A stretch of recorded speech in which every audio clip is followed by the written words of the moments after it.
This lecture is intended to make it easier to understand the reading from Michael Marinetto's book, Social Theory, the State and Modern Society, the State in Contemporary Social Thought, Chapter 1, Modern Explorations.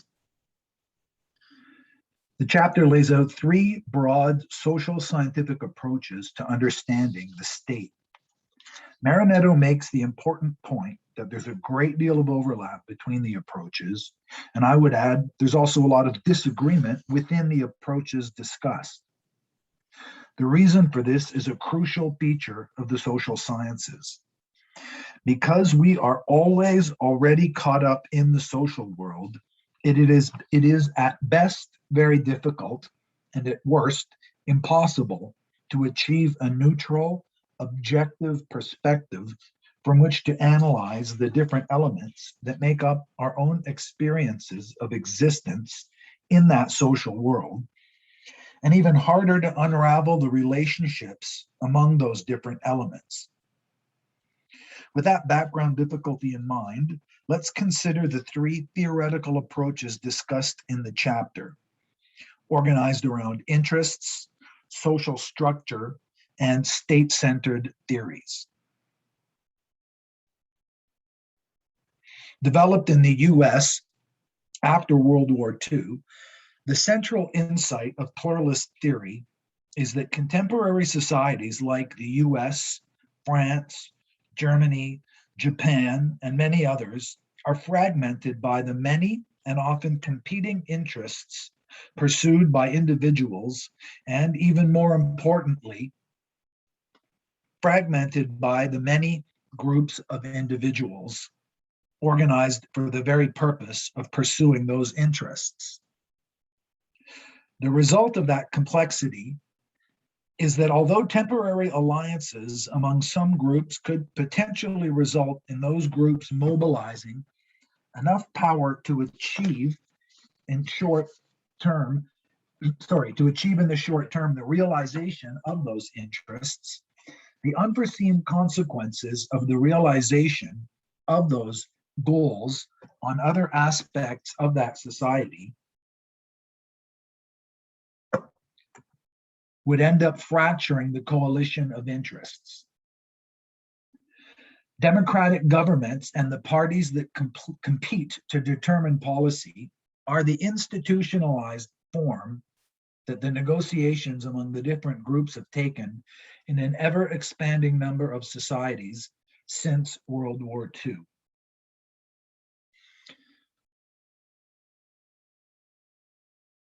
Pluralist theory has been criticized for failing to account for what actually happens in contemporary democratic societies.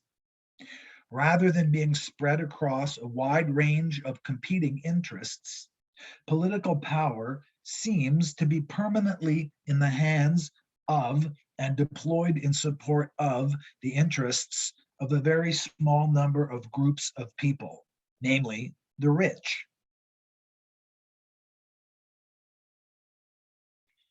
Neo-elite and corporatist theories accept the notion that political power is the result of competition and pursued for the purpose of achieving particular policy outcomes that advance the interests of groups. But rather than seeing power widely dispersed, these theories hold that the functional division of social structures has produced sections of society whose interests are objectively aligned with the maximization of the society's interests overall. Societies in which the interests of these groups are realized, even when it is at the expense of other groups in that society, tend to benefit in competition with other societies for access to the limited resources available on our finite planet. It's crucial to understand that the term corporate in this theoretical view does not refer to corporations in the business sense. Rather, it is derived from the Latin corpora, or bodies, and it has a very long history in the so-called West.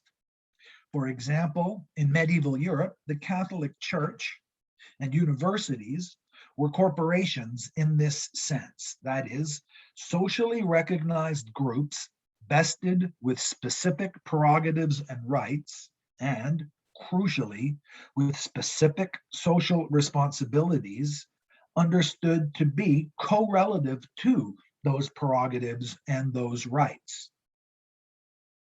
Society was seen to depend on these bodies for its thriving, and in order to allow these bodies to fulfill these functions, their members, because they were part of these bodies, enjoyed certain rights and privileges that other members of society did not enjoy. The key difference between elite theory and corporatist theory is that corporatist theory focuses on the structural features of the socially necessary functions that these corporate bodies fulfill that make it necessary for the ongoing operation of most, if not all, of government's roles. An example of this can be seen in the reliance of governments around the world on science as a corporate body in the sense I described above.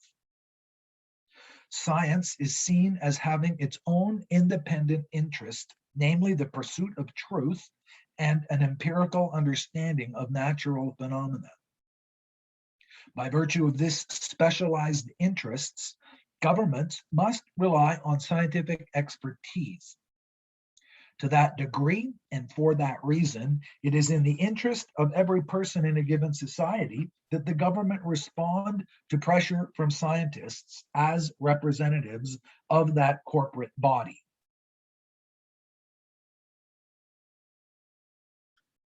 The second group of theoretical approaches share a focus on the primacy of the social. This means that all aspects of human experience are derived from their fundamentally social nature. Because human life is impossible except as part of a human society, there are no independently real parts of that experience. There are two groups of theories that fall under this label: sociological theories and neo-Marxist ones. The most influential proponent of this view was the Harvard sociologist Talcott Parsons and his notion of an integrated social system. This approach combined the older sociological insight inherited from the French sociologist Émile Durkheim that society is better understood as an organic entity as opposed to a mechanical one, to the then emerging systems approach to biology. What the systems approach added to the earlier organic analogy was the idea of homeostasis, that is, self-regulation, usually operating through feedback mechanisms, socially mediated feedback mechanisms. This addition explained the specific difference between living beings and inorganic matter. Self-regulation allowed living beings to respond to changes in the environment. Applied to the much more complex social world, the idea of self-regulation offered a scientific way of connecting the different spheres of human existence. On this model, political organization is analyzed as one of several essential subsystems that are mutually coordinated through different feedback systems. Political, religious, economic subsystems each, on this view, operate in terms of a set of empirical circumstances. Much of Parsons' work was devoted to developing an overall scientific framework that would be general enough to encompass all human experience, past as well as present. Two major problems were identified by critics of systems theory. First, the systems theory approach to politics left no room at all for individual action or agency, or for human feelings, morality, and freedom. And second, systems theory left no room for real historical causality or depth. It denied the reality of change. These two blind spots in the systems theory approach to the study of human social reality lend themselves very well to the study of politics and the state, since so much of politics is focused on those very things. That is, human agency and historical change. Citing the work of Gianfranco Poggi, the chapter discusses the fact that the contemporary state is a relatively recent human innovation, one that has undergone its own evolution over time. The second approach focuses on understanding the conditions of that evolution. We can understand the current state better if we can see what factors led to, or maybe even caused, those changes that characterize its evolution.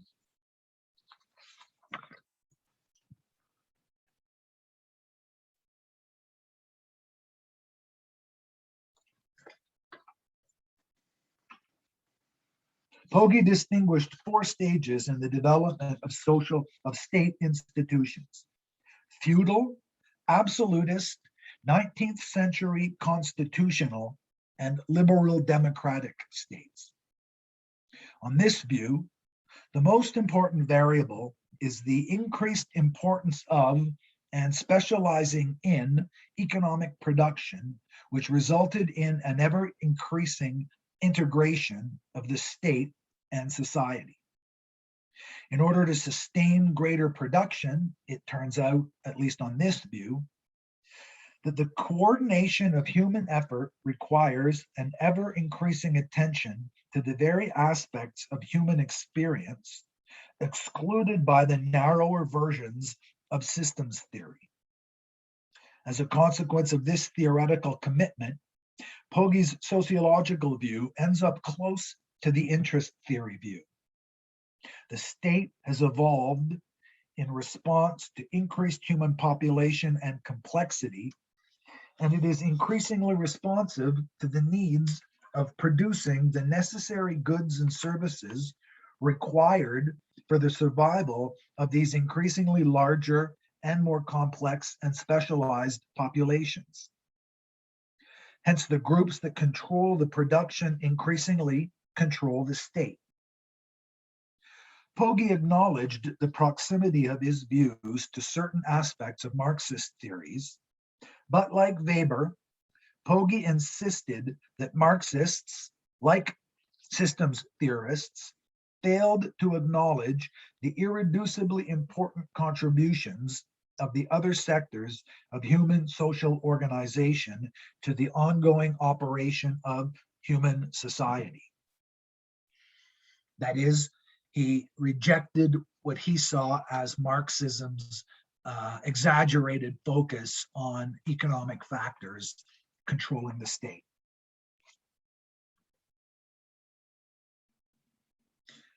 We turn now to the other society-centered approaches to the state, what Marinetto describes as neo-Marxist views of the state. Following a widely held view among social scientists, Marinetto describes a classical Marxist view according to which all social organization, under all circumstances, is determined by the people who own property. There is no separation between the state and society. Both are directly controlled by the wealthy. On this view, the state is merely one of the mechanisms available to the wealthy to control society. In the 1970s, there emerged a neo-Marxist view that amended this very aspect of Marxist orthodoxy. These theorists, rejecting the view that the state had no independent role to play in capital accumulation, on the contrary, insisted on the historically crucial function that state institutions played. First, allowing the bourgeois class to displace the feudal aristocracy, and then in securing their own ability to extend their control over the means of production through state action. Marinetto distinguishes between two contrasting neo-Marxist views of the relative autonomy of the state in a globalizing world, what he describes as the Proxy Model and the Contingency Model. This contrast is identified by Marinetto by the names of its two main proponents, Ralph Miliband and Nico Poulantzas. And outside of North America, it was in many ways the central theoretical issue that dominated the last 30 years of the 20th century in the social sciences. Its profile was much less pronounced in North American academic circles for a number of reasons that are directly implicated by the very terms of the debate. Engagement with Marxist ideas has never been as near to the center of debate in North America when compared to the rest of the world, not only including, but in fact, especially of the non-European intellectual world. The proxy model follows much more closely to the so-called classical Marxist view, according to which all social structures are ultimately organized and maintained in the interests of the dominant class of any given society. In the modern globalizing world, this manifests itself in the close cooperation between the business class and government policy. This is obviously the position taken by many political parties in the world today. But close cooperation is very different from total domination. In Canada's recent federal election, the most business-friendly major political party, the Conservative Party of Canada, did put forward proposals that, if implemented, would restrict in certain ways the activity of big business. The proxy model argues that because there are at least sometimes, and in fact quite often, competing interests among the business class itself, it has turned out in the longer run to be better for that class in general to support a model that ensures social stability in the face of that inter-business competition, a stability that a straightforward power competition has never been able to sustain. Government and the state, in this view, are best understood as mediating institutions that act as a referee when big business interests are unable to resolve their differences satisfactorily through the market mechanisms characteristic of capitalist production. The contingency model, developed by the French-Greek Marxist Nikos Poulantzas in the 1970s, argues against certain aspects of the proxy model, emphasizing a stronger role for the state, arguing that the state has a relative autonomy with respect to the economy. This approach insists a bit more on the Marxist view that the society organized on a capitalist basis is inherently contradictory and for that reason inherently unstable. Capitalism and the social structures it inherited from earlier societies and transformed for its own ends is, in the longer term, unsustainable. The boom and bust cycles that capitalists and their allies and supporters acknowledge characterize of necessity capitalist economies have produced the need for government intervention in social life. One role that capital has to leave to the relatively autonomous state is to address the resistance to the pursuit of big business's commitment to profit. And this is a response to class-based opposition to the negative consequences of the operation of the economy in pursuit of those profits. The contingency model takes a bit more seriously the effect that class-based resistance to the pursuit of profit at the expense of all other outcomes has had on the development of the state as capitalism transformed human society over the last 300 or so years. From the outset, the argument goes, to some degree, popular resistance was able in some ways to shape the state structures and the policies the states pursued. It is in this sense that the state enjoys a certain autonomy. It is partly directly responsive to the class struggle, and for that reason, both the bourgeoisie and the working class devote some of their efforts to securing partial victories or avoiding losses over each other through state mechanisms and institutions, even when this is in the short run against their economic interests.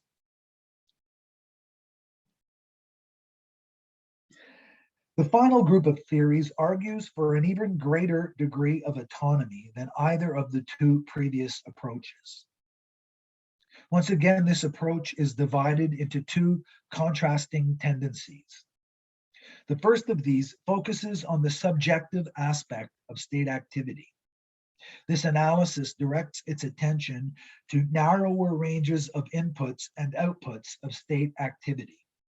Who makes the decisions and what forces are at work in that decision-making process of the individuals who are actually handling and controlling the levers of power?